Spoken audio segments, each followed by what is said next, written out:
দেখে যাবেন। বউ, এই যে বেতন পাইছি, ঠিক আছে, খুব খিদা লাগছে, তুমি রেডি করো, আমি ফ্রেশ হয়ে আসি। হ্যাঁ, আরে তুই? হ্যাঁ আমি। আয় ঘরে আয় বউ। না গড়াইতাম না। জামাইতে 5,000 টাকা নিছে, এই টাকাটা দে। সবার লাগে অশান্তি আর ভাল লাগে না। কতদিন হয়ে গেছে টাকা নিছ, এখনো টাকা দেওয়ার কিন্তু নাম গন্ধ নাই। আজকের কালকের ভিতর যদি টাকা না দেস, তুই যে আমার বোন এটা আমি ভুলে যাবো। তোর টাকা দিয়েই তো লইছিলাম আমি তোর।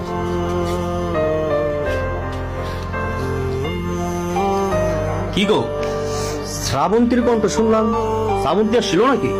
আর কান্না করতেছো কে? হ্যাঁ আইছিল, আর ওর কাছ থেকে যে আপনার জন্য টাকা আনছিলাম, ওই টাকার লেগে অনেক কথা শোনাইল। ভাবছি টাকাটা একটু পরে গিয়ে দিয়ে আসবো, এর মধ্যেই কত কথা শোনাই গেল।